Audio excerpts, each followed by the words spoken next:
যেতিয়াবা বেটি আহিছে আমাৰ ঘৰৰ অৱস্থা এনেকুৱাই হৈ গৈছে কি কম আৰু hey everyone welcome back to my channel আপোনালোক সকলোকে মোৰ ইউটিউব চেনেললৈ স্বাগতম জনাইছো সো যেতিয়াবা আমাৰ মাজত বেটি আহিছে ঘৰ যেতিয়াবা তাই চুচৰিবলৈ ধৰিছে মোৰ ঘৰৰ অৱস্থা এনেকুৱাই হৈ গৈছে আৰু যেহেতু আজি গাটো মোৰ খুবেই বেয়া তো সেইকাৰণে বহি বহিয়ে কামবোৰ কৰি দি আছো গোটেইখিনি সাফা কৰি আছো বস্তুবোৰ মানে অতৰাই দি প্লাই ভাবিলো যে অকণ ঘৰটো সাৰি মেলি দিও যেহেতু তাই শুই গ'ল তো সেইটো কাৰণে ভাবিলো যে মই অকমান ঘৰ সববোৰ অকণ ধুনীয়াকৈ সাফা কৰা বিশেষকৈ আগফালৰ ৰুমটো বিশেষকৈ তাই আগফালৰ ৰুমটোত বহাই দিয়া হয় কাৰণ আগফালৰ ৰুমটোৱে বেছি লেতেৰা হয় আৰু সেইটো কাৰণে কি কৰিম পাটিটো পাইটো তাতে বহাই মেলি খেলা বস্তুবোৰ দি দিও এতিয়া ভাবিলো পাটিটো অকণ উঠাই মেলি লৈ পেলাই ঘৰ সববোৰ অকমান সাৰি দিও আৰু গাটো ইমানেই বেয়া কৰিবলৈও মন নাই যে কিন্তু কি কৰিবতো লাগিব উপায় নাই আৰু এই পাটিটো আমাৰ বিশেষকৈ আমাৰ বেটি কাৰণে আনা হৈছে কাৰণ তাই তলত চুচৰিবলৈ বিচাৰে না বিছনাত থলেতো পৰি যাব এবাৰ পৰিছেও বাৰু সেইটো কাৰণে এই পাটিটো আনা হৈছে আৰু তাইৰ তলতে মই বহাই দিওঁ মই বাকি কাম চামবোৰ কৰি থাকোঁ আৰু তাৰপিছত আৰু ঘৰ সববোৰ অকমান সাৰিম আৰু সাৰি মেলি লৈ পেলাই ধুনীয়াকৈ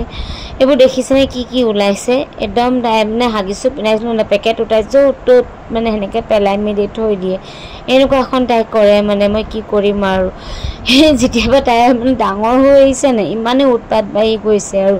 কি ছোৱালী হয় কিন্তু ল'ৰা নিচিনা উৎপাতৰ নিচিনা কামবোৰ কৰে আৰু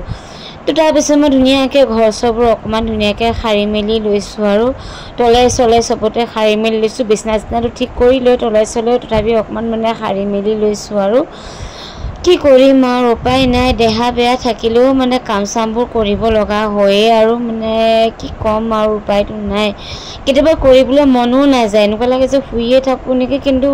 হ'ব কেনেকৈ শুবলৈওতো টাইম পোৱা নাযায় বেটি যিহেতু সময় শুই থাকে সেইখিনি ঘৰৰ কামতেই মানে টাইমটো গুচি যায়গৈ তো এতিয়া কি কৰিব আৰু উপায়টো নাই নিজতকৈ বেছি এতিয়া নিজৰ বাচ্ছাৰ চিন্তা কৰিব লগা হৈ গৈছে আৰু দেহাটো ভাল নাই যদিও ভাবিলোঁ যে নাই এনেকৈ পৰি থাকিলেও নহ'ব ইফালে ভাত পানী মোৰ হৈ আছে আৰু লাহে লাহে আৰু ইফালে ভাবিলোঁ যে মই ঘৰৰ কামখিনিও মানে চাফ চিকুণখিনি কৰি লওঁ চাফ চিকুণখিনি নকৰিলেওতো নহয় ন লেতেৰা দেখি থাকিলেওতো ভাল নালাগে আৰু বিশেষকৈ বেটি মানে সাৰ পাই থাকিলে লেতেৰা হৈ থাকে বেটি হোৱাৰ পিছতে মোৰ মানে ঘৰ সববোৰ অকণ ধুনীয়া হৈ যায় আৰু তাৰপিছত ভাবিলোঁ যে পৰ্দাখন অকণ মানে এনেকুৱা থুপ খাই আছিলে অকণ বহলাই দি দিছোঁ মই পৰ্দাকেইখন আৰু ভাগৰো লাগি গ'ল আৰু কি ক'ম আৰু ৰ'ব আৰু এটা বস্তু আপোনালোকক দেখাবলৈ আছিলোঁ মই পাহৰিলোৱে পাই ৰ'ব দেখাই আছোঁ এইটো দেখিছেনে এইটো টেডি বিয়াৰ নকওঁ আৰু ডগী হয় এইটো মোৰ বেটিক তাৰ মামায়েকে দিছে বাৰ্থডেত ইমান মৰম লগা ন আপোনালোকে ক'বচোন বাৰু এইটো মৰম লাগিছেনে নাই মোক কিন্তু বহুতেই মৰম লাগিছে আৰু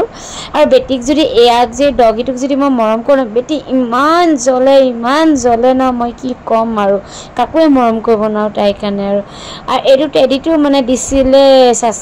মোৰ চাচি খাৱে আৰু দেখিছেনে চকু দুটা নাই নাকটো এৰাই দিলে বেটি আৰু মোৰ ভতিজাৰ মানে